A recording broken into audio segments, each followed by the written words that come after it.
नमस्कार दोस्तों, मैं अभिषेक उपाध्याय आप सभी का हार्दिक स्वागत करता हूं, अभिनंदन करता हूं। जैसा कि आप सब देख रहे हैं, हमने एक मुहिम छेड़ रखी है शिक्षा मित्रों के लिए और दिल्ली के गेस्ट टीचरों के लिए और समग्र शिक्षा अभियान के जो टीचर हैं दिल्ली, उनके लिए उनका हक दिलाना चाहता है मौलिक भारत। और इस मुहिम में आप सबका साथ हमें चाहिए। इस मुहिम के तहत ही आज मौलिक भारत पहुंचा है जिला मेरठ। और ज़िला मेरठ में गांव पड़ता है कायस्थ गांवड़ी। कायस्थ गांवड़ी में एक शिक्षा मित्र हैं नरेश कुमार जी। नरेश कुमार जी के पास हम पहुंचे हैं, उनके घर, और उनसे उनकी समस्याएं जानेंगे। और जब से शिक्षा मित्रों का समायोजन रद्द हुआ है, तब से क्या क्या समस्याएं उनके सामने आ रही हैं, उनकी सामाजिक स्थिति क्या है, पारिवारिक स्थिति क्या है और आर्थिक स्थिति क्या है, उसके बारे में जानेंगे। नरेश जी नमस्कार। नमस्कार सर। नरेश जी, सबसे पहले तो आप अपना परिचय दें, जो हमारे दर्शक हैं वो जानेंगे। सर मेरा नाम नरेश कुमार कायस्थ गांवड़ी जी और ज़िला मेरठ से हूँ जी। और मैं शिक्षा मित्र के पद पर हूँ जी। तो आप शिक्षा मित्र कब से हैं? सर मैं जनवरी 2007 से शिक्षा मित्र हूँ। 2007 से? जी जी। तो जो समायोजन हुआ था 3 साल के लिए, तो आपका भी हुआ था? जी सर, जी सर हुआ था। अच्छा, ठीक है। अब नरेश कुमार जी, आप ये बताइए कि समायोजन रद्द हो गया तो उसके बाद कैसी स्थिति है, क्या समस्याएं हैं, उनके बारे में थोड़ा बताएं। सर मैं आपको ये बताना चाहता हूँ कि जब मैं लगा था जनवरी 2007 में जी, तो सर मुझको 2400 रुपये मिलते थे जी। और 2400 रुपये में मुझे अपने घर परिवार का पालन पोषण करने में बड़ी कठिनाई आती। लेकिन मैंने साइड से थोड़ा भैंस पालन पशुपालन का काम किया, उससे मेरे परिवार का पालन पोषण ठीक प्रकार से चल रहा था जी।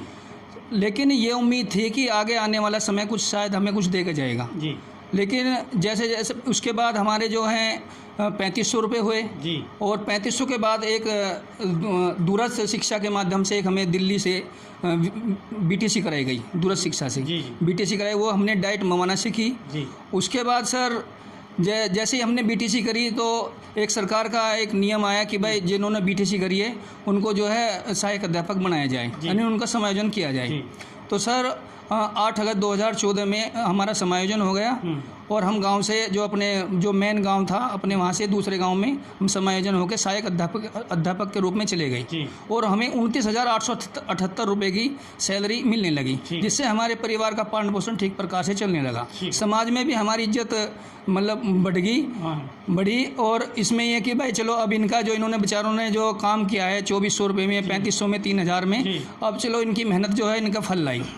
लेकिन सर ये 3 साल करने के बाद ये 2017 में हमारा सरकार द्वारा जैसे योगी सरकार आई और हमारा समायोजन रद्द हो गया। उसके बाद में हमें कितनी परेशानी आई, सामाजिक तौर पे हमें लोगों की बहुत सारे ताने सुनने पड़े और परिवार की स्थिति, यानी यहाँ तक कि सर मैं आपको बताना चाहता हूँ कि मेरी जो मम्मी थी वो भी इसी सदमे में एक्सपायर हो गई। जी जी, वो सदमा झेल नहीं पाई जी और वो एक्सपायर हो गई। जी जी। तो सर फिर ऐसी स्थिति चलती रही, जो मैंने कमाया था उसमें वो मैंने अपनी मम्मी के ऊपर लगा दिया, उन्हें ब्रेन हेमरेज हो गया था। ठीक है।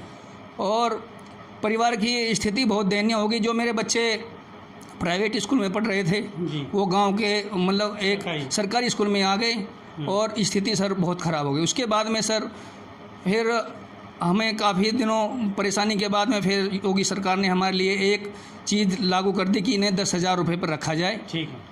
और उसके बाद में अब सर बहुत परेशानी हो रही है, बस मेहनत मजदूरी करते हैं। अभी सर जून का मानदेय भी नहीं मिलता जी, और जून के मानदेय में हमने मेहनत मजदूरी करी है और अब भी मेहनत मजदूरी जो आपने देखे होंगे हमारे पशुपालन ये काम कर रहे हैं, फिर से हम उसी स्थिति में आ गए। अब इसी स्थिति में हम क्या करें, हमारी समझ नहीं। अगर हम इस काम को छोड़ते हैं तो हम तो किधर के भी नहीं, ना कोई हमें रखेगा। अगर किसी कंपनी में भी जाते हैं तो कोई हमें रख नहीं पाएगा। सर अब आप की सरकार से क्या मांगे, क्या प्रस्ताव है? हमारी योगी जी से बस एक ही वो है कि सर हमने आपका जो है बहुत साथ दिया है, आपको वोट भी किया है और लोगों के सामने जाके हाथ जोड़ के आपको वोट भी किया कि भाई योगी सरकार हमारा साथ देगी। लेकिन योगी जी हमारे साथ आप ऐसा ना करें, हमारे बाल बच्चों की तरफ ध्यान दें जिससे उनका भी जीवन यापन ठीक प्रकार से हो जाए, क्योंकि बच्चों के लिए अब हमें कर्ज लेना पड़ता है उनकी पढ़ाई के लिए। और बच्चे लड़की मेरी 20 साल की होगी, उसकी शादी के लिए मुझे बहुत परेशानी है। जी। तो बच्चे कितने हैं आपके? सर मेरे 2 लड़के हैं, 1 लड़की है। ठीक है। तो आपने देखा शिक्षा मित्रों की हालात, बात करते हुए इनकी आंखों में आंसू भी आ गए। तो समस्याएं तो बहुत हैं, लेकिन इन समस्याओं को दूर करने वाला कोई नहीं है। सरकार इनको सपोर्ट नहीं कर रही है। अगर इनको सरकार सपोर्ट कर दे थोड़ा सा, जैसा हरियाणा में किया है और उत्तराखंड में किया है, तो इन लोगों का गुजारा सही से होने लगे, ये अपने बच्चों को पाल सकें। मौलिक भारत न्यूज़ भारत सरकार और योगी सरकार से प्रार्थना करता है कि इन लोगों की सुनें और इनके दर्द को समझें, और हरियाणा की तरह इनके लिए पॉलिसी बना दी जाए, उत्तराखंड की तरह इनके लिए एक पॉलिसी बना दी जाए, जिससे कि ये अपना जीवन यापन करते रहें। मौलिक भारत इसी तरह से शिक्षा मित्रों से जुड़ता चला जाएगा और अपनी ताकत को बढ़ाता हुआ चला जाएगा। मौलिक भारत न्यूज़ को आप सभी का प्यार चाहिए। मैं अभिषेक उपाध्याय इस मुहिम में आपके साथ हूँ, आपकी लड़ाई में लड़ता रहूँगा। आप मुझे सपोर्ट करें या ना करें, लेकिन अभिषेक उपाध्याय आपकी लड़ाई लड़ता रहेगा। मैं अभिषेक उपाध्याय, मेरठ से, धन्यवाद।